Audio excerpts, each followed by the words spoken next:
comenzamos la presentación y bueno.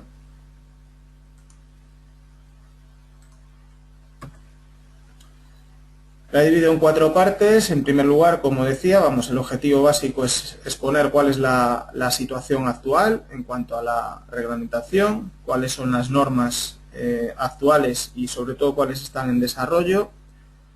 Luego volveremos otra vez hacia un tema que hemos insistido hasta el infinito y creo que no debemos de dejar en el olvido, que es el reglamento de productos de construcción, que como sabéis entró en vigor el año pasado.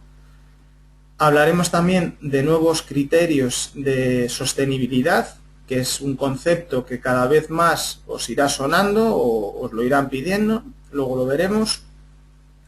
Y por último, hablaremos de la hoja de ruta o de los retos que creemos que están por entrar en los próximos años, que espero que haya próximos años.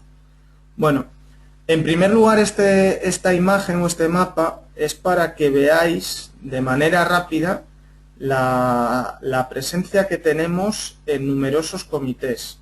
En primer lugar, Andece, y en este caso yo como director técnico, pues me toca asumir la secretaría del Comité Nacional de AENOR de Prefabricados de Hormigón. Este comité, que nos reunimos hace 2 semanas y de ahí la idea de pues contaros lo que está sucediendo en el campo reglamentario. Este comité está siguiendo numerosos comités. Aquí pongo los más destacados. Pero sobre todo somos comité espejo, que es así como se llama, del Comité Europeo, que es el 229, que es el que cubre la mayoría de normas de prefabricados de hormigón que vosotros utilizáis. ¿Qué sucede? Que hay muchos otros productos. El hormigón, pues como material moldeable, se presta a que muchos productos de construcción se puedan conformar a parte de hormigón. Me explico. Por ejemplo, nos podemos encontrar con tapas. Uno de vosotros es fabricante de tapas, pero hay tapas de fundición, hay tapas de plástico y hay tapas de hormigón. Bueno, pues esos comités que son más transversales, en los cuales tienen que participar distintos sectores que representan a distintos materiales de construcción, pues todas esas normas se derivan o se desarrollan en otros comités. Pongo aquí los más principales, pero a continuación voy a un poco a abrir el informe que hemos presentado en esta reunión que os mencionaba, que tuvimos hace 15 días, y para que veáis un poco lo que se está gestionando. Pues ahí aparece el comité del hormigón, el de mampostería, pavimentos, etc. ¿De acuerdo? Y a su vez también quiero destacar, que viene ahí sombreado en rojo, que también tenemos la secretaría del Comité de Certificación de AENOR, o sea, la marca N, la marca de calidad de productos prefabricados, en este caso de prefabricados no estructurales.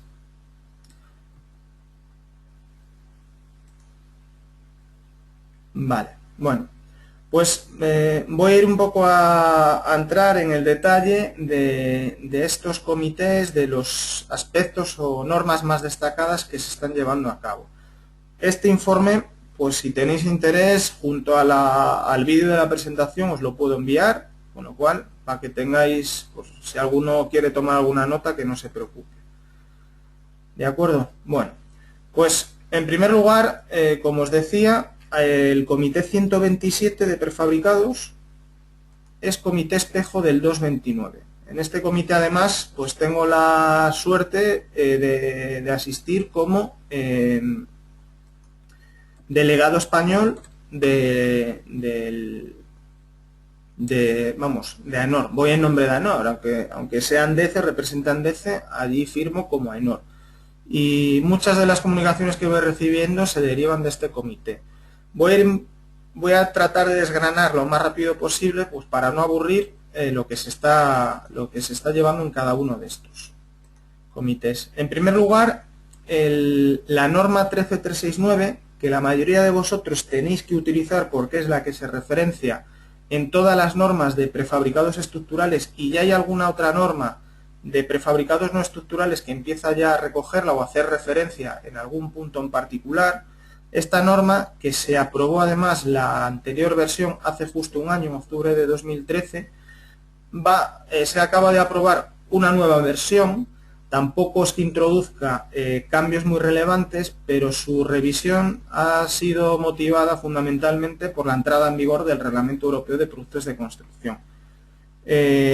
No me quiero meter muy en detalle porque si no se nos podría hacer eterno, pero para resumir, lo que recoge esta nueva norma o esta revisión de la norma 13369 es que cambia en el capítulo 6, que es donde se definen las tareas que tiene que llevar a cabo el fabricante para que tenga el control de producción y el organismo notificado para que pueda verificarlo.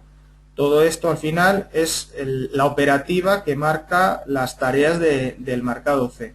Bueno, pues esto se ha redefinido para que sea conforme con lo que aparece en el Reglamento Europeo de Productos de Construcción. También se han actualizado, lógicamente, pues normas que se indicaban versiones que ya no están en vigor.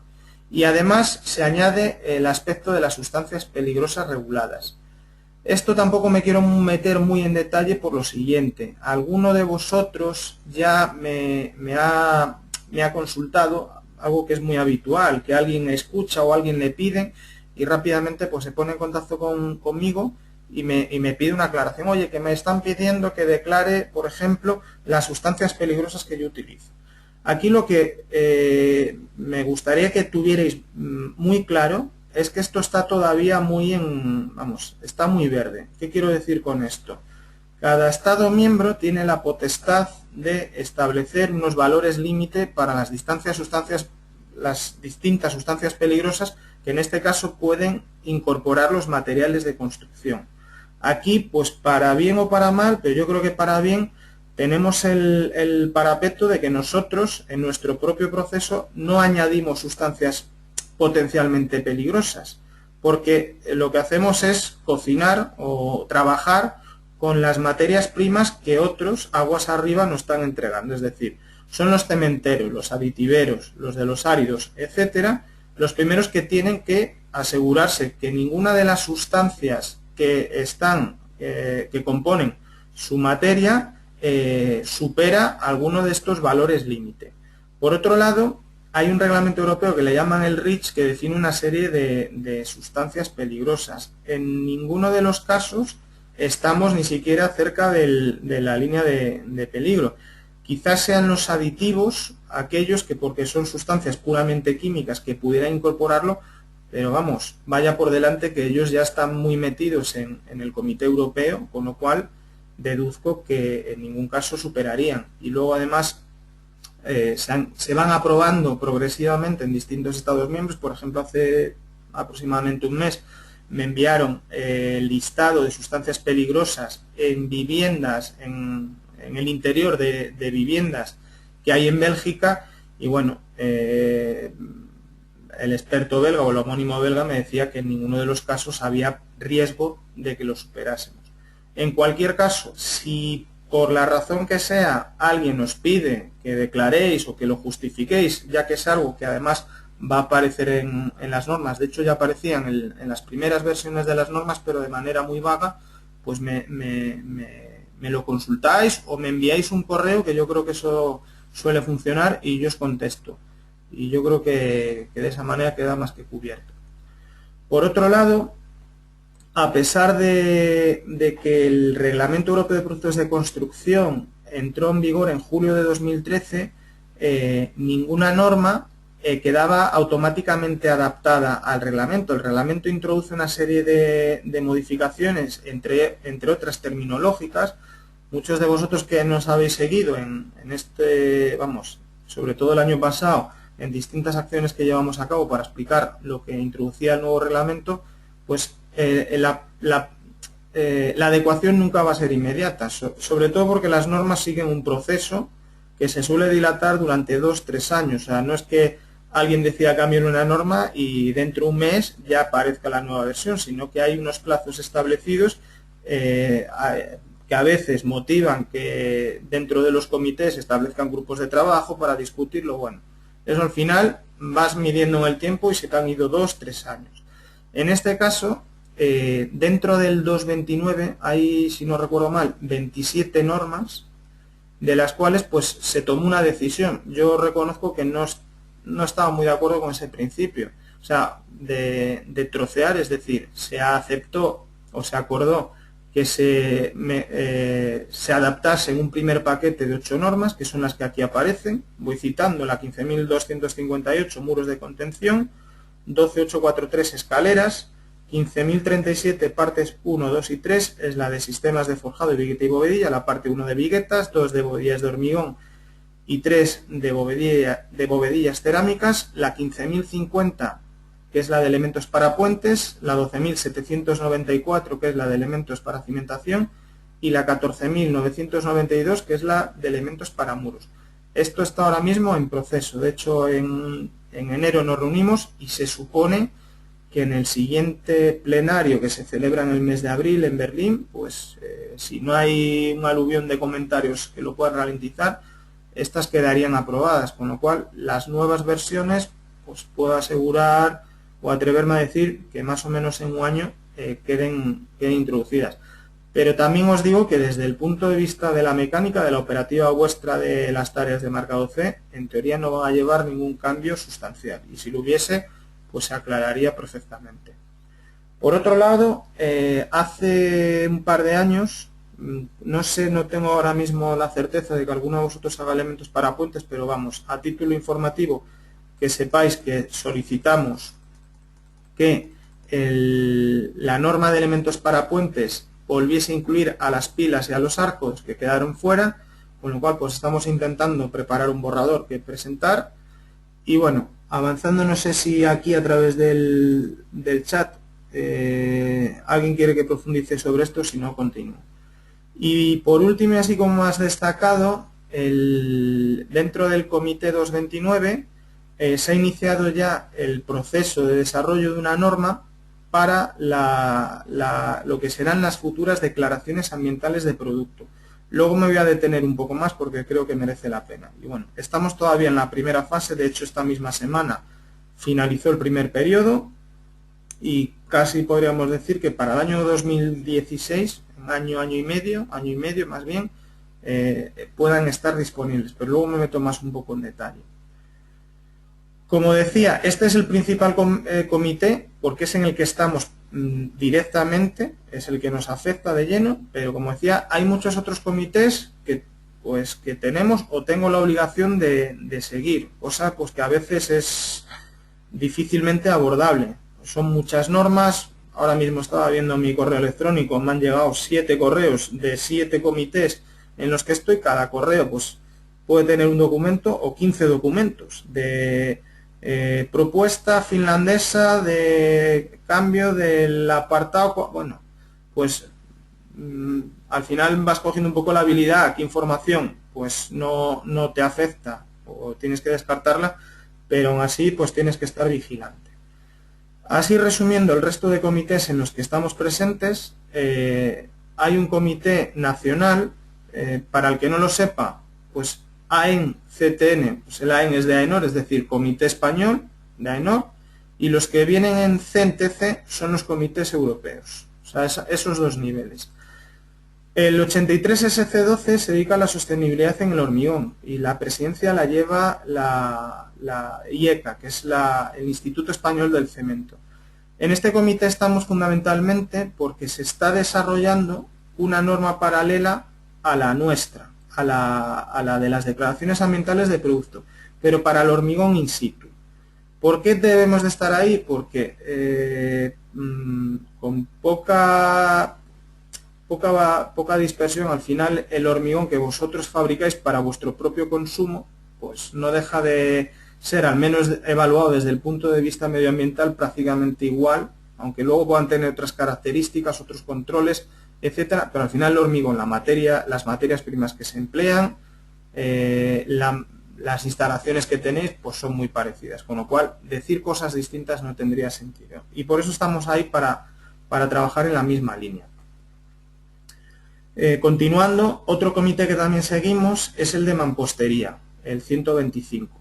Y aquí pues se llevan a cabo un montón de normas, pero en realidad la más importante que nos afecta es la de bloques de hormigón. Esta norma además, como veis ahí, para el que, vamos, yo creo que también es bueno aclarar algún tipo de de terminología. Esto de PR significa proyecto, norma que está en proyecto. La F significa que está en voto formal, es decir, el último proceso administrativo que se requiere en los comités antes de su aprobación. Bueno, pues esta norma se ha estado revisando en el comité 125, pero en realidad los únicos cambios que a priori introduce son para adaptarse al reglamento. Y está ahora mismo, pues el mes que viene finaliza el voto formal y presumiblemente pues para el año que viene entre en vigor. Otro comité es el 165, el de Ingeniería del Agua. Aquí vamos, de todos los comités que seguimos es el que más normas lleva, o sea, es una locura. Además, a su vez está constituido por más de 20 grupos de trabajo y a su vez estos grupos de trabajo tienen lo que se llaman task groups o grupos más reducidos. Y aquí voy a hablar de las 3 normas que quizás tengan una mayor afección. La primera de ellas, sobre todo porque es más novedosa, aunque parte de una norma que ya existía, de tapas para, vamos, uno de vosotros, como decía antes, lo sabe muy bien porque además ha colaborado con nosotros, algo que es fundamental, el tener el feedback de los fabricantes, porque honestamente el que realmente sabe el calado que puede tener, el que aparezca un parámetro, el que se añada una frase, etcétera, sois vosotros, que sois en realidad los que tenéis que los que tenéis que aplicarlas. Ha habido cosas que, por contar alguna anécdota, esta norma, que está ya en la última fase, que finaliza en febrero, inicialmente estaban establecidas 6 auditorías al año. Es decir, estos productos van a tener marcado C pues en un par de años, presumiblemente, marcado C obligatorio, y interpreto, porque yo no he asistido a las reuniones de este comité, que los organismos de certificación hicieron una presión enorme y consiguieron que se exigiesen hasta 6 auditorías al año, es decir, cada 2 meses tendrían que tener el auditor. Bueno, pues entre unos y otros, a base de torpedearlo, de mandar comentarios, pues se ha conseguido reducir a 1. Esto, pues, sobre todo desde un punto de vista económico, no es lo mismo pagar 6 veces que pagar 1, pero luego es que puedo llegar a imaginarme la locura que tiene que ser cada 2 meses tener al auditor, porque no es el día que te va el auditor, sino tener que preparar la auditoría, concertarla, luego si te abre alguna no conformidad, pues presentar el plan de acciones correctoras, vamos, que al final se podrían haber llegado a encadenar cada auditoría con la siguiente. Bueno, esto se ha conseguido frenar. Otro punto importante que también se ha conseguido es que esta norma inicialmente era muy genérica, estaba hecha fundamentalmente a partir de la norma de etapas de fundición. Bueno, pues también hemos conseguido, y gracias sobre todo al apoyo de una de estas empresas, a que esto quede adaptado a la norma europea de reglas comunes de productos prefabricados, porque no deja de ser un elemento prefabricado de hormigón, y en cambio pues estaba más pensado en una etapa de fundición cuando no tiene. Lo único que tiene que ver es en la función que va a tener el elemento, porque el resto es completamente diferente. Bueno, pues esto yo creo que lo hemos logrado con mucho trabajo, mucha dedicación, muchas llamadas y también con trabajo de coordinación con otros homónimos europeos, porque, como digo, al final no podemos estar o no puedo estar, que yo soy el único técnico ahora mismo que trabaja en la asociación, no puedes estar en todos los comités, y a veces pues tienes que buscar las formas para conseguir lograr tus objetivos. Continúo. Luego hay otras 2 normas importantes, la norma de tubos y la de pozos de registro. Estas 2 normas, que tienen aproximadamente 10 años, ayer además tuvimos reunión con los fabricantes de tubos y estuvimos revisándolas.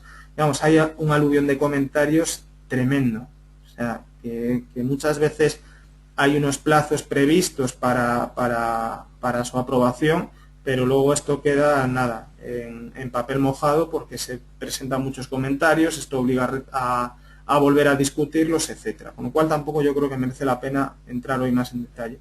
Y luego también me parece oportuno hablar de que a primeros de año se aprobó el complemento nacional de la norma de tubos. Estos complementos nacionales existen actualmente para las normas de pavimentos, adoquines, baldosas y bordillos, y para estas 2 normas, y el Ministerio de Industria, a sugerencia nuestra, acordó o aceptó de que para el marcado C en España se cumplan el anexo ZA de la norma europea y ese complemento nacional. Lo mismo va a pasar pues, con el complemento nacional de la norma de pozos de registro que estamos ahora mismo desarrollando. Por ir ya avanzando, otras normas, pues dentro del Comité de Pavimentación Europeo, pues las tres normas principales, adoquines, baldosas y bordillos, han superado el voto formal, igual que sucedía con la norma de bloques de hormigón. Su adaptación es puramente al reglamento, o sea, más terminológica que operativa. Otros comités, también estamos en el de sistemas de contención de carretera, en este caso en el español, ahora mismo, pero creo que ninguno de vosotros es fabricante de barreras o pretiles de instalación definitiva que requieren marcado C. Bueno, aquí lo mismo. Aquí es un comité muy horizontal, en el cual pues pelean los fabricantes de protecciones metálicas, los de sistemas de plástico incluso, y luego estamos los fabricantes de hormigón prefabricado, y también por ahí están los fabricantes de hormigón in situ. Con lo cual aquí lo mismo. Ahí llegué a leer un documento con más de 100 páginas de comentarios. O sea que eso, si tiene una previsión de aprobarla a corto plazo, pues se viene abajo. También estamos en el subcomité 2 del 140 de Eurocódigos Estructurales, aunque aquí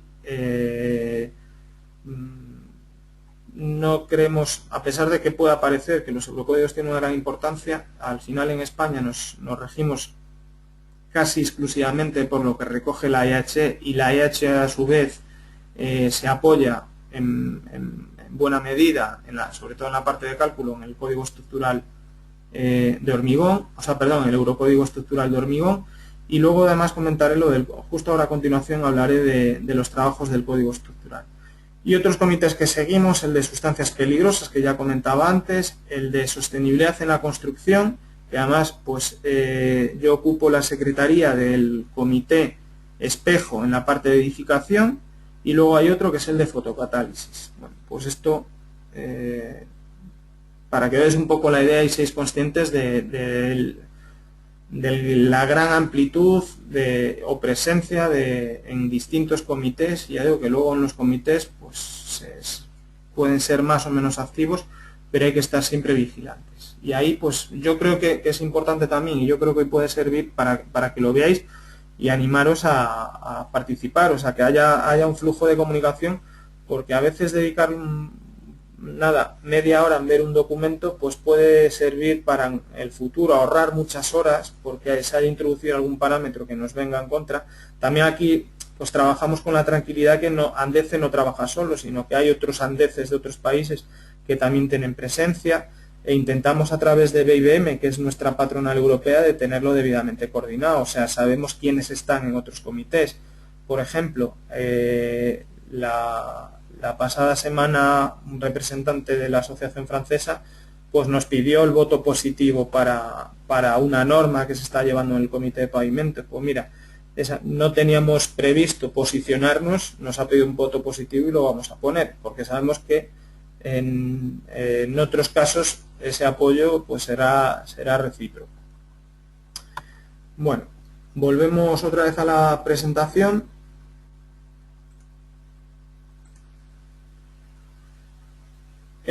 Indicaros, porque además esto es una información que tenéis a vuestra disposición, el 8 de agosto se publicó un nuevo listado de normas de productos de construcción con marcado C. Aparecen estas tres nuevas normas. Creo, no tengo la seguridad de que ninguno de vosotros la fabriquéis, pero vamos, que es información que os llega.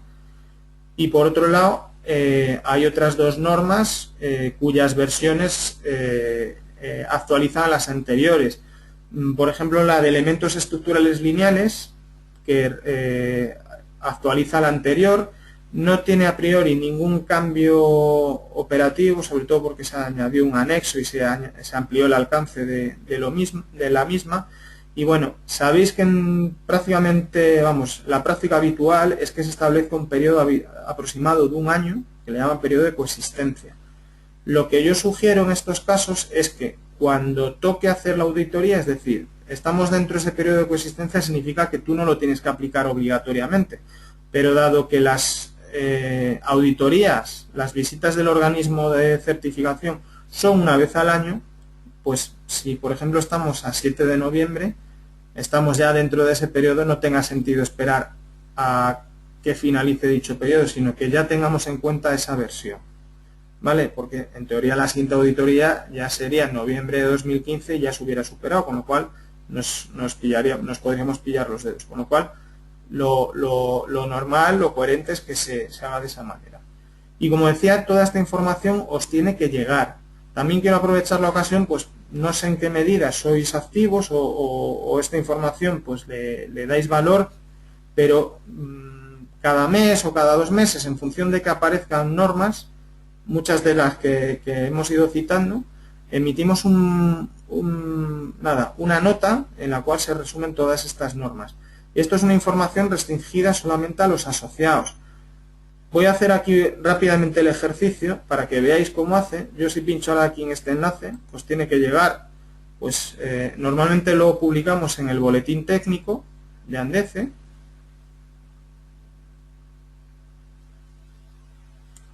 Vale, como veis ahí, como no hemos entrado, no hemos introducido las claves de asociado, pues nos dirá que no podemos hacer nada. Bueno, pues lo que tenéis que hacer aquí en acceso,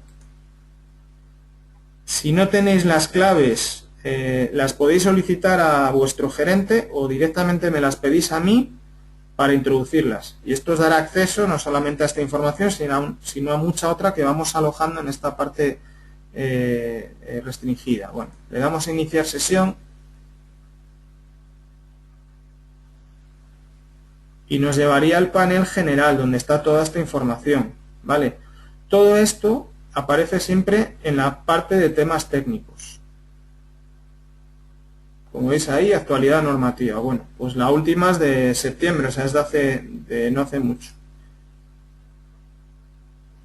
Y ahí aparece, muy resumido, para no liar. Por ejemplo, aquí aparece la norma que os explicaba antes y que nos vamos a meter un poco más en detalle, etcétera. Bueno, que sepáis que eso también está a vuestra disposición, ¿de acuerdo? Vale. Bueno, y con respecto, al código estructural que os comentaba ahora, igualmente, desde hace un año, vamos, para el que no lo conozca, hace aproximadamente un año, se iniciaron ya los trabajos de desarrollo de lo que va a ser el futuro código estructural. Este código estructural sustituirá, no sabemos todavía cuándo, porque como decía antes, los plazos normalmente se van superando siempre, podemos hablar de dentro de 2 o 3 años, este código estructural sustituirá a la EHE. Además, el cambio de nombre viene porque no solamente vendrán recogidas las estructuras de hormigón, sino también las estructuras de acero y las mixtas. Aquí estamos trabajando, se han constituido creo que 8 o 9 grupos de trabajo y tenemos presencia en 2. Yo, por ejemplo, estoy en uno que es el que se encarga de todos los temas de durabilidad y sostenibilidad. Estamos llegando ya al final del proceso. La idea es que todo esto quede recogido en un borrador que le llamarán borrador 0, me imagino, que sea el mismo proceso que se produjo en la EH08, y ese borrador 0 se difunda y todos los agentes interesados, incluso pues cualquier persona o cualquier ciudadano a título particular, pueda presentar sus alegaciones o comentarios. Aquí, pues yo creo que es fundamental. Aquí nos va gran parte de nuestro negocio. A todos los que hacéis estructuras, pues que la EHE o el futuro código estructural sea más ventajoso o sea más pernicioso con los elementos prefabricados, pues influirá y será determinante en que seamos más o menos competitivos. Esto no es casi pedir un favor desde Andece al fabricante pues para que se mire algo. Creo que esto tiene que partir en primer lugar de los propios fabricantes. Sabemos que las circunstancias actuales con esta crisis que no termina de irse, que muchas empresas pues os habéis visto obligadas a reducir recursos y es difícil dedicarle tiempo. pero ya intentamos, o ya intento yo, hacer un primer filtrado para que la información que os llegue lo más filtrada posible, pues para no perder tiempo, o sea, para irnos a puntos en particular. También sugiero, o sea, si hay algún aspecto, algún punto que haya podido hacer daño, como me dicen, por ejemplo, los fabricantes de placas alveolares con tema de determinados ambientes agresivos, oye, que aquí salen unos recubrimientos excesivos, o sea, ya sabemos el problema. Bueno, el código estructural, este primer borrador, recogía prácticamente tal cual lo que aparecía en la IH. Oye, pues adviérteme de ese problema, vamos a plantear una solución y ya me tocará a mí defenderla dentro de ese grupo de trabajo. O ya haré extensivo a otros fabricantes que tengan el mismo problema, aunque no nos lo digan. Bueno, pues creo que ese debe de ser el proceso y ya desde ahora, bueno, pues insisto en animaros e invitaros a colaborar en este sentido, porque me pasan ocasiones que alguno me dice, joder, es que esto, si hubiese quedado definido de otra manera, bueno, pues ahora estamos pensando en el futuro, no en lo que se podría haber hecho en el pasado. O sea, vamos a intentar ser activos y siendo conscientes de las muchas ocupaciones y las limitaciones que hay actualmente, pero eso es algo extensivo a todos, o sea, que no somos no solamente nosotros. Así que bueno, incluso el que tenga algún interés, que tenga un flujo más directo conmigo, de los que estáis hoy aquí asistiendo, pues me lo indique. Respecto al reglamento de productos de construcción, no me quiero meter tanto en detalle porque ya es algo que debería de estar más que conocido y aplicado. Como decía, entró en vigor en julio de 2013, pero durante el año anterior, o sea, desde mitad de 2012 ya empezamos a lanzar comunicaciones, hicimos un encuentro técnico, físico, otro online, otro en el Ministerio de Industria. Hemos estado ayudando a muchos fabricantes que nos lo han pedido a desarrollar adecuadamente las declaraciones de prestaciones, que es uno de los principales cambios que introdujo. Bueno, eso está ahí. Si alguno todavía hoy no sabe de lo que estamos hablando, le animo, vamos, casi le fuerzo a que cuanto antes lo corrija, sobre todo porque alguno incluso me ha dicho que, oye, de golpe y porrazo te piden, oye, que me dicen que tengo que entregarle una declaración de prestaciones, ¿qué es esto? Que si no, no me paga. Bueno, pues hasta ese extremo estamos llegando y lo tienes que corregir de inmediato. Que sepáis que me tengáis a vuestra disposición. Hay una guía que además es la que aparece aquí en la portada, que está en la zona privada, también de la web, que dadas, sobre todo muchas consultas que recibo al respecto, bueno, pues ya veis que estamos por la versión 9. O sea, hemos tratado de ir enriqueciéndola y mejorándola y además cuenta con el aval del Ministerio de Industria. O sea, que en caso de algún conflicto os podéis referir a ella y lo más probable es que se corrija ese problema. Bueno, pues esta guía la tenéis también en la zona privada. Abro el enlace para que sepáis que están ahí y animaros a que hagáis uso de toda esa información. No va a haber suerte ahora si no lo abro directamente con el explorador.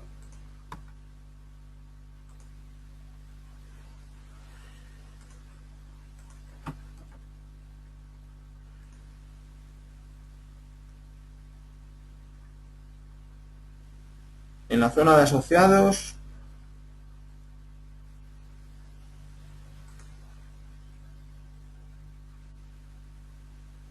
publicaciones internas,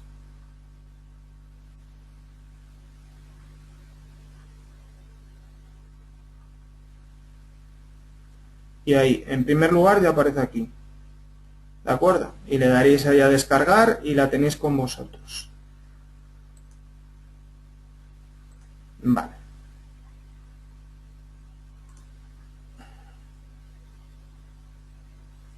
Bueno, no sé si, como no veo que nadie utiliza el chat, doy por hecho de que os estéis aburriendo, estéis mirando para el otro lado o lo estoy contando todo perfectamente. Con lo cual, voy a pensar, voy a ser optimista y voy a creer que lo estoy dejando todo bien clarito. Con lo cual voy a continuar para tratar de ajustarnos a la hora, que me parece nos vamos a ir unos minutos.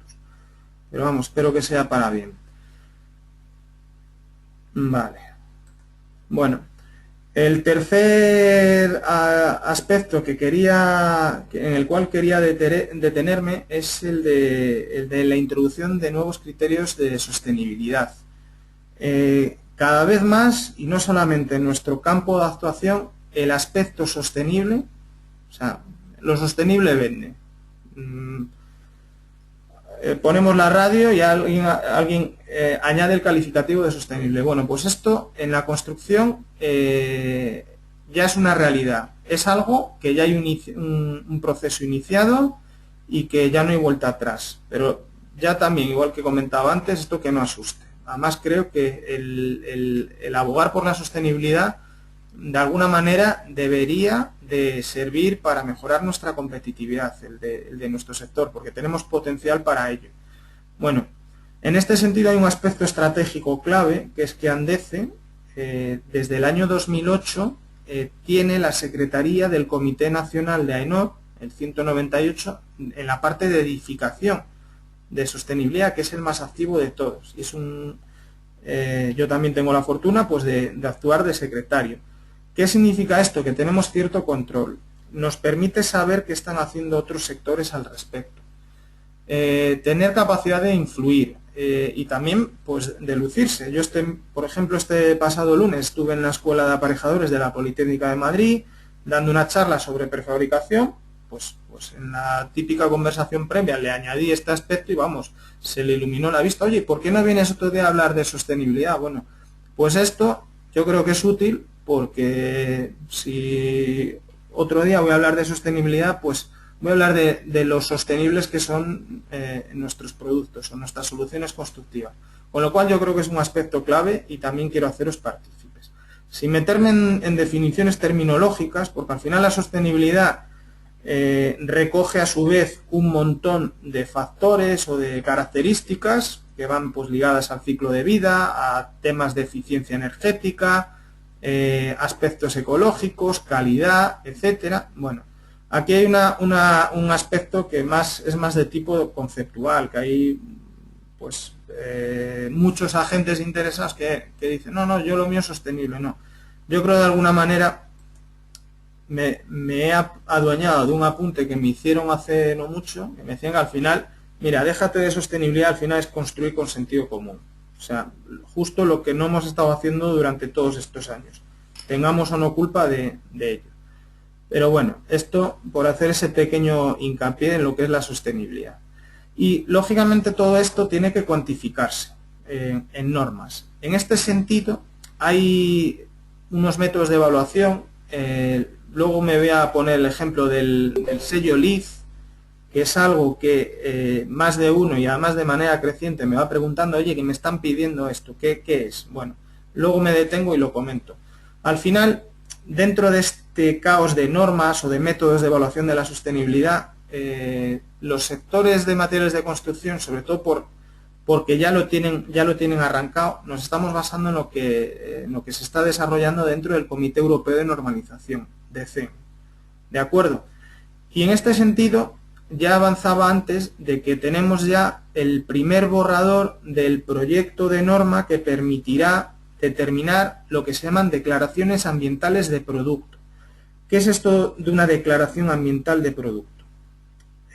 A lo largo de todo el ciclo de vida de un producto, desde el origen de todo, que es cuando se suministran las materias primas, el árido de la cantera, por ejemplo, pasando por el transporte de las mismas hasta nuestra planta, nuestra fabricación, eso todo se engloba dentro de una primera etapa que se llama etapa de producto. En esta primera etapa de producto se analizan una serie de indicadores, indicadores medioambientales que hay que cuantificar. Esto el fabricante a priori no lo va a tener que hacer, sobre todo en la primera etapa. ¿Por qué? Lo que estamos abogando es porque haya, en la medida de lo posible, declaraciones ambientales de productos genéricos. Es decir, esto, ya digo, y tampoco para asustar a nadie, pero que es conveniente que ya sepáis por dónde van a ir los tiros, se proporcionarán, y en eso nos va a tocar pelear, unos valores genéricos para que de cara a terceros los podáis añadir. Igual que vosotros tenéis vuestras fichas técnicas, por ejemplo en la declaración de prestaciones, debéis de cuantificar, ya sea mediante ensayos o por cálculo, una serie de valores que van asociados a vuestro propio producto. Habrá que añadir estos indicadores medioambientales. Pero ya digo que lo que tenemos que tratar de luchar, y yo creo que todos los sectores estamos en la misma línea, también porque aquí hay mucha gente interesada. Aquí, por ejemplo, los llamados analistas de ciclo de vida, pues están viendo una oportunidad de negocio brutal, y nuestra labor es un poco frenar que eso sea así. Con lo cual, toda esta información vamos a tratar de que sea, al menos en la primera fase, lo más genérica posible. Luego cada fabricante podrá ir más allá, pues porque, por ejemplo, reutiliza el agua sobrante de su propia fábrica, pues lógicamente su huella de agua o su impacto ambiental en la parte del agua será menor y pretenderá quedar mejor recogido. Bueno, pues podrá hacerla una más específica y de su producto y de su planta. ¿De acuerdo? Bueno, pues todos estos indicadores que en la norma actual, que es una norma transversal a todos los productos, hay ahora mismo 23. Incluso está peleando para añadir otra serie de indicadores. O sea, se está un poco liando todo esto. Pero tampoco quiero meteros miedo, ni mucho menos con todo esto. Porque ya digo que esta información, cuando llegue, que todavía no es ni mucho menos obligatorio, a pesar de que alguno también me dice, oye, que me están diciendo que esto ya es obligatorio, ¿qué le digo? ¿Qué hago? Bueno, ni mucho menos es obligatorio. El Reglamento Europeo de Productos de Construcción ha añadido un séptimo requisito esencial que se llama uso sostenible de los recursos, pero añade que en tanto no estén disponibles las declaraciones ambientales de producto, no habrá que declararlo. Con lo cual, esto todavía le queda un rodaje, le queda tiempo para que sea una realidad. Bueno, pues a continuación, esto hay que ir evaluándolo en el resto de etapas. Pues lo que sería el transporte de los elementos a la obra, lo que sería la propia fase de construcción. Esto todo englobado en ese segundo módulo que se llama proceso de construcción. Luego hay una etapa que se llama etapa de uso, que se tiene en cuenta aquellos indicadores que tienen de alguna manera una relevancia tanto en el uso como en las operaciones de mantenimiento, posibles operaciones de reparación, sustitución, reforma, uso de energía y uso de agua. Y por último lo que sería la etapa de fin de vida, o sea, la demolición, de construcción del edificio, transporte a vertedero, etcétera. E incluso se puede pensar en la posible reutilización o reciclaje de los elementos en un futuro. Todo esto, al final, nosotros podemos imaginarnos cómo vamos a quedar caracterizados en cada una de estas fases. Lógicamente, en nuestro gran hándicap en cuanto a la dimensión medioambiental está en que utilizamos cemento, y el cemento es altamente contaminante, o más bien lleva asociadas unas emisiones de CO2 bastante elevadas, y ahí quedamos penalizados. Pero ¿qué sucede a cambio? Que esto queda luego compensado. Por ejemplo, hay un sector, y no tengo ningún miedo en decirlo porque así ellos lo publicitan, la madera, que se ha adueñado de la exclusiva de la sostenibilidad. Bueno, incluso en sus declaraciones ambientales de producto tienen en cuenta todo el CO2 absorbido por el árbol durante su crecimiento. Con lo cual, nos iríamos incluso antes de lo que sería la etapa de producto. O sea, tiene en cuenta todo eso. Pero en cambio, no habla de su ciclo de vida, no habla de los problemas que pueda haber en caso de fuego, ni todas esas prestaciones que nosotros sí que podemos aportar. Al final, una de las grandes ventajas que ofrece el prefabricado es su durabilidad. Pues si tenemos dos productos iguales y uno me asegura el doble de tiempo, pues lo más fácil es que este segundo elemento sea más sostenible. Bueno, pues esto todo al final se va a tener que ir cuantificando y los fabricantes tendréis que ir añadiéndolo. Pero vamos, sirva simplemente como ejemplo para que seáis conscientes de cuál es el proceso que hay iniciado, y sobre todo con la tranquilidad de que estamos ahí en primera línea, y bueno, también haciendo mucha publicidad, tratando de hablar de esto en revistas especializadas, también para que nos vaya un poco vinculando a la idea de sostenibilidad. Porque esto, como decía al principio, que lo de la sostenibilidad cada vez vende más, aunque no sepamos de qué estamos hablando. Vale, y bueno, esto también para que veáis el ciclo de vida, pues más o menos cómo quedaría recogido. También me gustaría, para que veáis un poco la diferencia, otros productos, ponía aquí el ejemplo de la madera, que si en la etapa de producto no tienen tanto impacto ambiental, luego, sobre todo en la fase de uso, que sin lugar a dudas la más importante, en la cual tendrían unos mayores impactos, es decir, un edificio que no esté debidamente aislado o que no tenga suficiente inercia térmica, que es algo que el hormigón debe de hacer prevalecer, pues obligará a que para el mantenimiento, para el servicio de ese edificio, requiera una mayor energía de climatización. Pues energía va directamente vinculado a emisiones de CO2 y a mayor coste para ello. Pero hay otros productos, otros materiales, ponía el caso de la madera porque me parece bastante ilustrativo, que como solo tienen la obligación de declarar los impactos ambientales hasta que sale el producto por la puerta de la fábrica, pues se quedan así, es decir, cuentan la película solamente hasta donde les interese. Y esto es algo fundamental que se aclare y vamos, no me voy a cansar de hacerlo en todos los foros y comités en los cuales estamos, que al final es una información parcial y que puede inducir a tomar decisiones erróneas. Pero esto ya digo que nos tocará hacer seguir haciendo una labor divulgativa bastante importante. ¿De acuerdo? Y bueno, os adelantaba un poco el tema este del LEED. Mi intención es que en el próximo boletín técnico, o en cualquier caso antes de final de año, enviaros un breve informe técnico para que sepáis qué es esto de los sistemas de evaluación sostenible tipo LEED, tipo BREEAM, tipo GBC, etcétera. Esto del LEED es unos sellos a nivel de edificio que permiten al promotor o a la propiedad del edificio querer distinguirse. Pongo un ejemplo bastante cercano, que es el nuevo campus de Repsol, que lleva en funcionamiento año y medio, 2 años, que obtuvo el sello LEED Plata, si no recuerdo mal. ¿Qué quiere decir esto? Esto desde el punto de vista corporativo, de imagen de Repsol, pues vende, es llamativo. Pues he obtenido en mi nuevo campus el LEED Plata. Esto implica a su vez que el edificio haya tenido que tener en cuenta una serie de aspectos ligados fundamentalmente pues a la parte medioambiental. Nosotros como proveedores de productos no tenemos que obtener el LEED, pero sí que jugamos un papel importante en cuanto a que hay una serie de indicadores, de aspectos que se puntúan. Esto del LEED, tanto el LEED como otros sistemas de evaluación, ¿cómo funcionan? Pues hay unos evaluadores que tienen pues unas guías y van analizando una serie de aspectos. ¿Dónde nosotros tenemos un papel que jugar? Bueno, pues en aspectos, por ejemplo, como la menor perturbación de la parcela. Nuestros elementos vienen acabados, sobre todo en elementos estructurales, y exigen no requieren unas necesidades espaciales brutales. Bueno, pues esto puntúa a nuestro favor.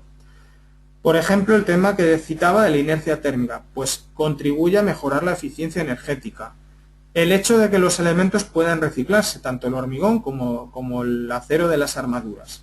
Bueno, esto al final va proporcionando una serie de puntos que se acumulan, se suman y en función de los que se consigan, pues estarás en un nivel u otro. En el caso del LEED, pues por ejemplo, hablaba del sello LEED Plata de Repsol.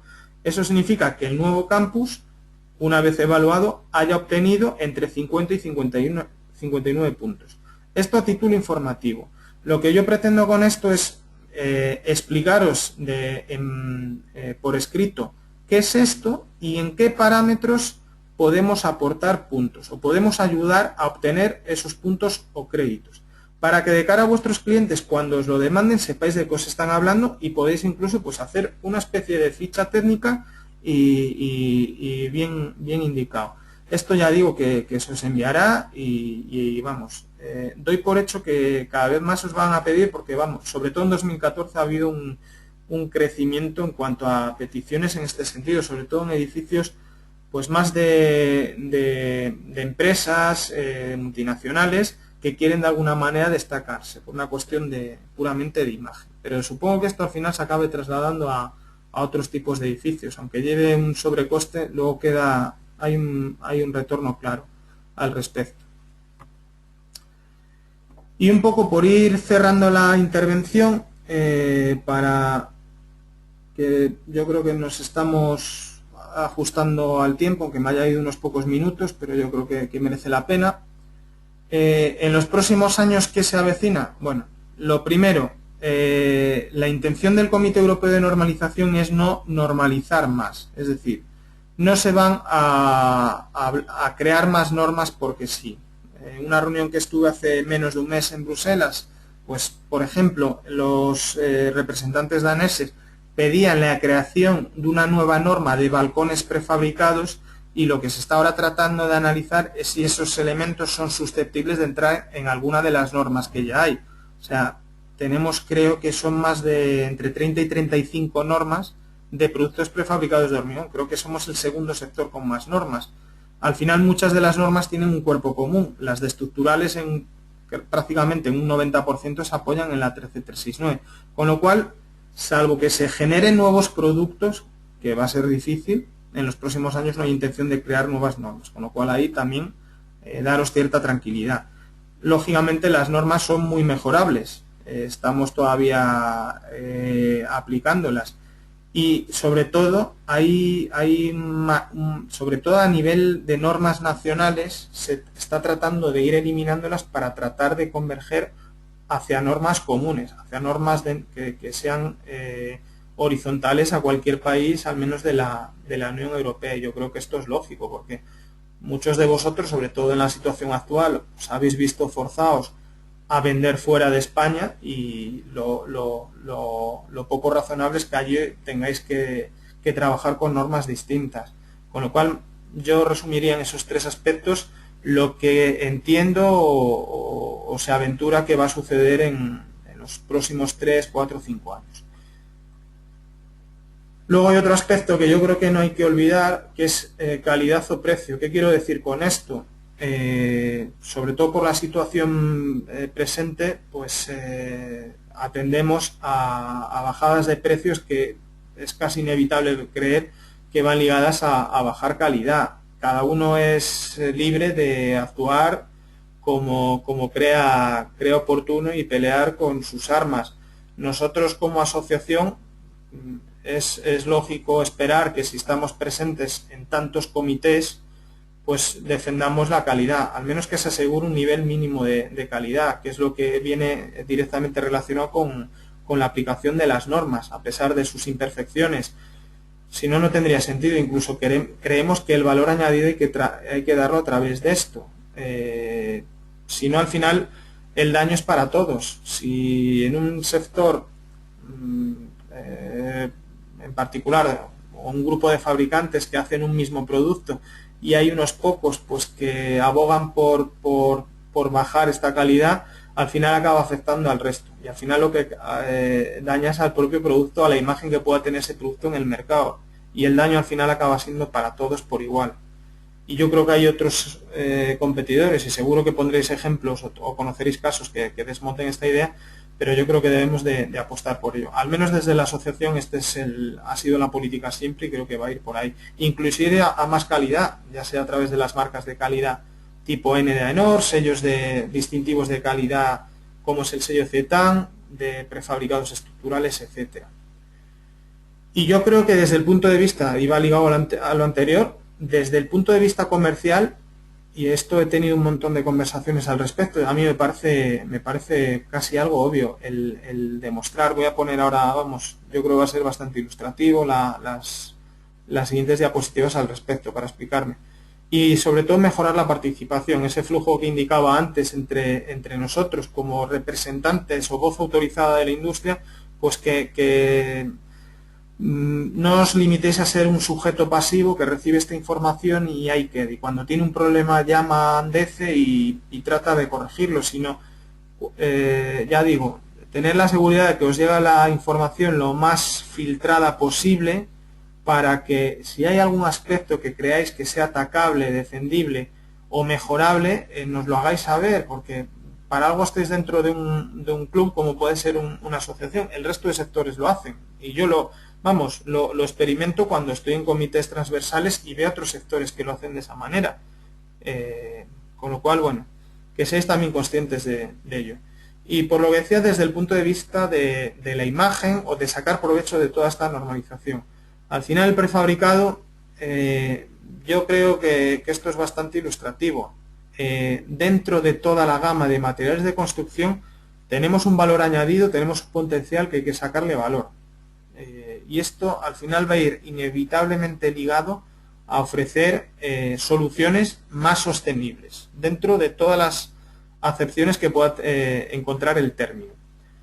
Y yo siempre pongo la diferencia, y no quiero decir con esto que toda la construcción tal y como la conocemos sea deficiente, o lo que nosotros ofrecemos vaya a mejorar lo que hay, pero hay ciertos rasgos característicos de la construcción más convencional. Un edificio, pues pongo siempre el ejemplo del edificio porque los edificios más o menos, aunque haya avanzado todo lo demás, los medios, los materiales, pero la forma de construir es básicamente igual a la que ya conocíamos, no ha habido una evolución al respecto.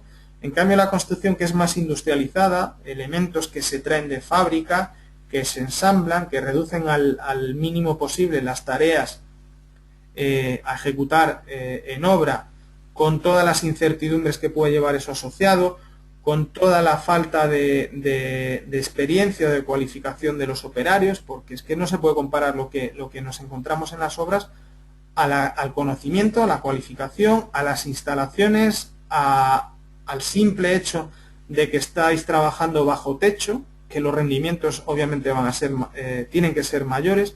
O sea, hay unas diferencias claras en un concepto frente al otro. Esto hay que hacer prevalecer y hay que saber venderlo de cara a terceros. O sea, aquí hay una labor clara. Es que comparar, a mí me parece que estamos hablando de cosas completamente distintas cuando hablamos de una cosa frente a la otra. Y respecto a ciñéndolos a la calidad, pues haceros de verdad extensivo esto para hacerlo valer en donde creéis oportuno, tanto a nivel comercial, promocional, etcétera. O sea, al final hay que distinguirse y hay que hacer entender de que nosotros al final estamos vendiendo productos terminados que tienen una ubicación predefinida y que sabemos cómo se tiene que colocar.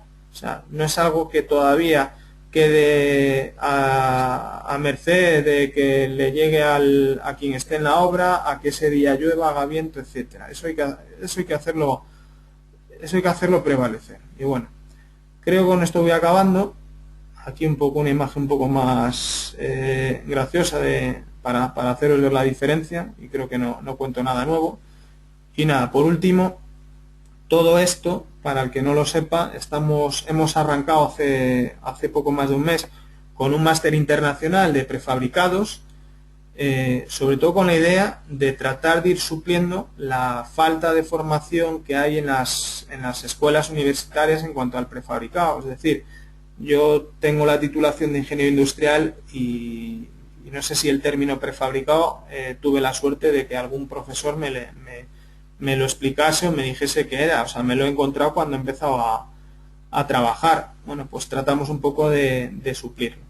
Y esto es lo que estamos recogiendo en este primer máster internacional que estamos llevando a cabo con Structuralia. También os lo comento un poco para que sepáis que existe, incluso que sepáis que Andez está ahí y lo comentéis si lo consideréis oportuno. Y bueno, con esto he terminado. Disculparme porque se me han ido como 10 minutos. He estado una hora cuando quería estar 45 o 50 minutos. Pero espero que haya servido para que tengáis un poco más claro qué es lo que hay. Me encantaría repetir esta experiencia dentro de un tiempo para hablar de este tema. Se podrán hablar de otros por medio de esta herramienta online. Pero bueno, cuando haya más materia que tratar, pues repetiremos la experiencia y estaré encantado de volver a teneros, no sé si enfrente, pero como si lo estuvieseis. Me podéis preguntar ahora, o sabéis de sobra, me tenéis mi contacto más que conocido y utilizado. Si alguno quiere comentarme algo, puede hacerlo bien escribiendo en este recuadrito de abajo, o si no se anima así, me lo diga y le activo el audio.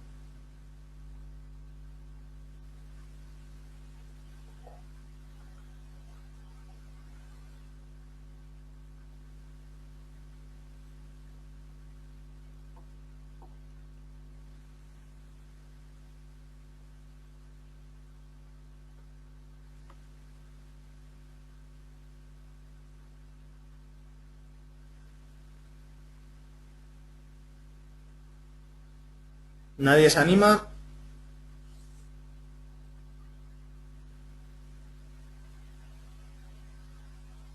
Pues gracias a ti, Bárbara, al menos conseguiste seguirlo finalmente. A ver, Alejandro. Sí, Juan Carlos. Alejandro, ¿me oyes? Hola, es que yo tenía el micrófono apagado. Sí, os lo he apagado todo. Esto es un caos. Vale. Oye, estábamos hablando antes, cada vez hay más incidencia del tema de los hormigones reciclados. O sea, se habla más de ello, ¿no? Sí. Pero realmente yo que estoy participando aquí en algo con la universidad, en desarrollos de estos, aquí hay poca cosa, ¿no? Vamos a ver. Quiero decir, sí que están desarrollando las universidades y demás, Sí. pero a nivel de paneles para interiores o algo para suelos, cosas así. Vale. Sí. Vamos a ver. Te voy a quitar el audio porque me escucho el retorno. ¿Te parece? Vale. Vamos a ver. Sobre los hormigones reciclados. Las normas al final siempre son fotos fijas. De un momento dado, de un conocimiento dado. Y todo lo que haya por delante se haya ido avanzando, sobre todo a nivel investigador, pues lógicamente hasta que no haya un bagaje y esté sobradamente probado su uso o la cuantificación de ciertas características, esto no va a quedar plasmado en las normas. Siempre va a haber un desfase entre lo que se esté innovando y lo que haya en la normativa. Por ejemplo, la EH08, si no recuerdo mal el número, el anejo 15, habla de hormigones reciclados. Este anejo, que costó que el Ministerio de Fomento lo introdujese, es un anejo informativo. O sea, no deja de ser como una especie de guía. Y limita su uso a los hormigones en masa. Ahí se puede utilizar 100% hormigón reciclado.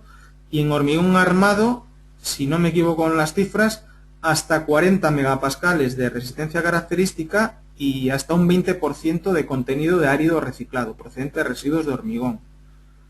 ¿Qué sucede? Yo, al menos en estos casi 6 años de vigencia de la EH08, pues tampoco tengo muchas noticias de que sea algo que se esté aplicando de manera más allá de casos puramente puntuales. También porque la situación al final acaba tapándolo prácticamente todo. Pero vamos, que las universidades o que centros tecnológicos, yo este pasado martes estuve en el Instituto de Aruto y se están haciendo cosas y hay interés, claro, no deja de ser su labor científica de ir mejorando. Yo creo que en un futuro se podrá cambiar y para determinados aspectos pues mejorar el conocimiento de las prestaciones que tienen los áridos reciclados y luego que esto quede a su vez plasmado en las normas. Pero las normas tenéis que saber, sobre todo las que son pues tipo instrucciones, suelen ser bastante conservadoras. O sea, cierran bastante el campo por mucho que se haya avanzado en la investigación. Hasta que no está suficientemente probado y hay un alcance muy amplio, pues llega hasta donde llega. No sé, Juan Carlos, si de esta manera te queda más claro, pero vamos, como todo podemos hablar largo y tendido, pero también os animo que estéis por lo menos al tanto. O sea, sé que muchas empresas pues están participando con universidades, centros tecnológicos en proyectos de investigación y os da una información que yo creo que lo más importante es que luego lo podáis aplicar. Sí, es cierto, en la 13369 sí. No sé quién ha escrito aquí, te cierro otra vez, perdona. Me dice aquí Bárbara que en la nueva 13369 se recoge. Pero son anejos, o sea, es un anejo informativo que tú puedes tomarlo como referencia o seguir otro. Otra cosa es que si siempre que tú te salgas de lo que te digan las normas, pues tienes que justificarlo, tienes que demostrarlo, pero lo puedes seguir. Si tú estás, por ejemplo, trabajando con un centro tecnológico en un proyecto de investigación, has obtenido unos resultados que superan esas limitaciones, lo puedes aplicar. Otra cosa que también estamos en un mercado bastante donde prevalece muchas veces el desconocimiento y te frenan cualquier tipo de iniciativa en ese sentido.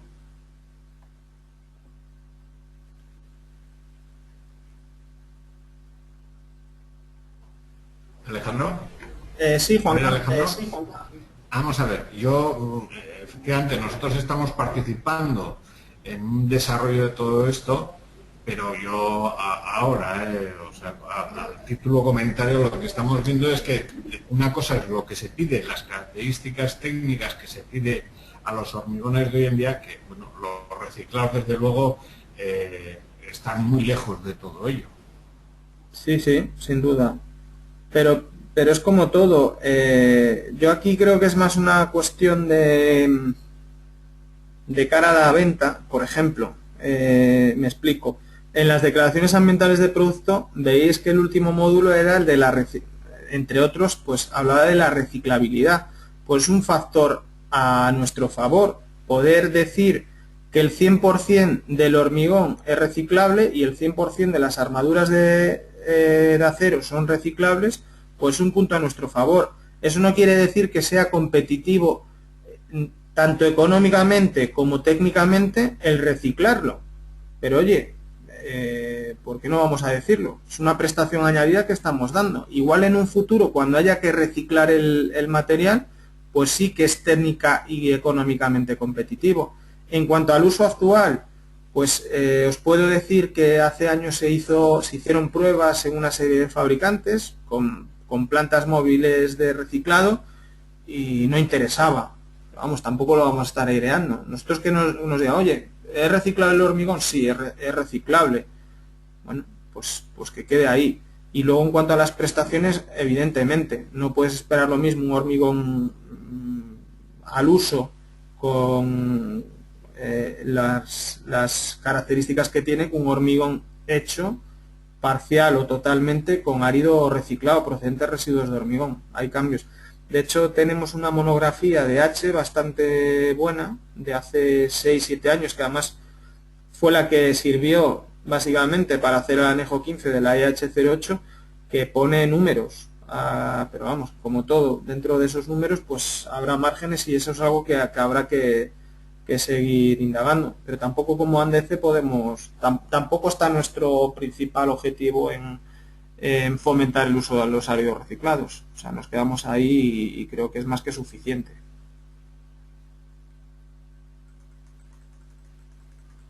Sí, bueno, mi idea era un poco comentarte cómo está el tema, porque sí es cierto que esas piezas, con los materiales que se están fabricando con esas piezas, que bueno, pues se están aplicando, que es lo que tú dices, se reciclan y se aplican luego en la construcción, bien sea interiores o en algún caso sean exteriores, condiciones que requieran una determinada característica técnica. Pero sí, yo sé que se están haciendo. Sí, sí, sin duda. Incluso, vamos, hay... no quiero tampoco asustaros porque dentro de la infinidad de información que nos llega, pues muchas son simplemente propuestas que no se sabe si se van a aceptar finalmente. Pero la pasada semana asistí a la Comisión Medioambiental de BIBM, de la patronal europea, y nos indicaba que se prevé que para el año 2030 hay un objetivo marcado de eliminar los vertederos de residuos de construcción y demolición. Es decir, todos los productos de construcción van a tener que tener un día después. O sea, tú como fabricante le vas a tener que asegurar. Aunque luego cuando llegue el momento no se aplique. Pues no sabemos eso cómo se va a plasmar y seguro que hay sectores que no va a ser el nuestro, que traten de impedir por todos los medios que eso suceda. Pero tampoco sabemos si eso se va a aprobar o no, porque esto ya trasciende lo meramente técnico y ya llega a otras esferas. Pero bueno. No sé, vamos, por abrir un poco más el debate y si queréis hablar de algún otro tema. Bien por aquí por el chat o... Sí, Alejandro, antes has hablado... chat o... Alejandro. Sí, Juan Carlos. Alejandro. Sí, Juan Carlos. Sí, antes has hablado de los sellos, estos LEED, pero has hablado en términos del tema de la construcción de edificación. Sí, ¿no? sí. Pero a niveles de infraestructuras y esta parte también es interesante. Sí, pero va más despacio. Va más Que despacio. va más despacio. Sí, te desafío. Vamos a ver, el edificio, cuando comparamos un edificio con una infraestructura, por ejemplo en un puente, las características desde el punto de vista de la sostenibilidad no son tan exigentes, porque un edificio al final tiene una misión o tendrá una serie de funciones, pero básicamente tiene que alojar a personas, y las personas requerimos una serie de características que hay que salvaguardar: calidad del aire, eficiencia energética, etcétera. Un puente, por ejemplo, no. Un puente al final es una estructura que tiene que cumplir una función, que es permitir el paso de un lado a otro. ¿Qué quiero decir con esto? Que, por ejemplo, la eficiencia energética. No hay edificio sostenible si no es eficiente energéticamente. Ya habéis visto el primer paso que se ha dado en España con lo de la certificación energética en edificios.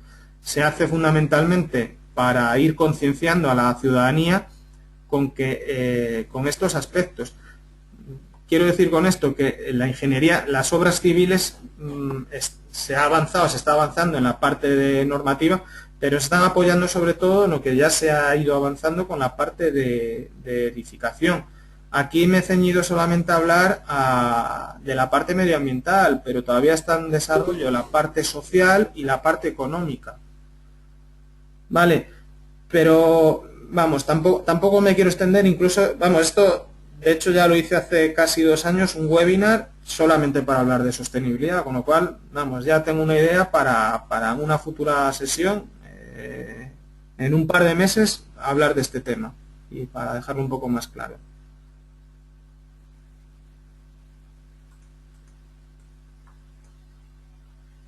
Y aquí me dice Juan Manuel si hay números del coste del material reciclado. Pues no sabría decirte. La verdad, no te entiendo exactamente la pregunta. La experiencia que yo conozco, que decía antes, de fabricantes que se pusieron de acuerdo, te hablo del año 2006-2007. Primero ellos, o sea, no sé si en todas las plantas, pero en este caso eran fabricantes de placas alveolares, que de hecho las placas se pretensan y la EH impide utilizar árido reciclado en elementos pretensados. Primero recuerdo que medían la cantidad de residuos que se generaban y estaba en torno a un 5% del volumen total de hormigón. Lo iban almacenando y cuando tenía un volumen suficiente llamaban a esta planta móvil, les iba, lo procesaba y lo dejaba allí nuevamente, como si fuera pues árido acopiado. Y lo que recuerdo, vamos, podría mirar el precio, pero no sé si tendrá mucho sentido hablar de algo de lo que costaba para un caso tan particular hace 7 años o 8 años. No les salía a cuenta. O sea, siempre les salía más económico comprar el árido, pero también eran unas condiciones muy particulares. Lo que está claro es que en nuestro caso el tener una instalación propia, que no sé si tan siquiera si existen mecanismos para que tú dentro de toda tu fábrica tengas una pequeña planta procesadora, o sea, que triture el árido y lo pueda reincorporar. No sé si hay algún tipo, pero vamos, que yo conozca, económicamente a fecha de hoy no sale a cuenta. Pero ya digo, esto yo creo que es una cuestión más conceptual. Decir que nuestro material es 100% reciclable. Igual que los de la madera se han atribuido la sostenibilidad, nosotros vamos a decir que nuestros productos son 100% reciclables, son durables, están controlados, etcétera, etcétera. Toda esa serie de conceptos que decía ahí. Lógicamente luego hay que cuantificarlos y particularizarlos para cada fábrica o para cada producto.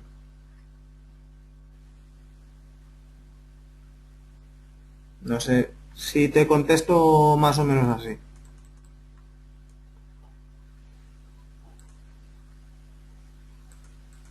Vale.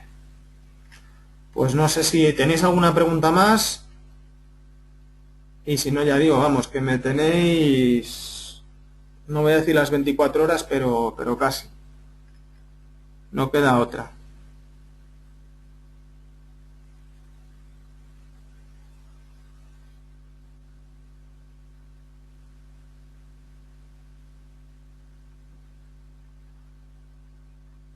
Bueno, pues nada, si no tenéis ninguna pregunta así más urgente, agradeceros a todos la asistencia, espero que haya sido provechosa la participación y ya digo que seguiremos haciendo este tipo de sesiones a medida que creamos que haya temas así que merezcan la pena pues profundizar.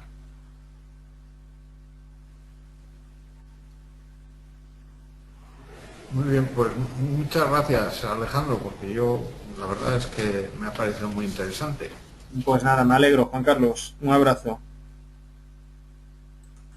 Igualmente, un abrazo. Hasta luego. Hasta luego.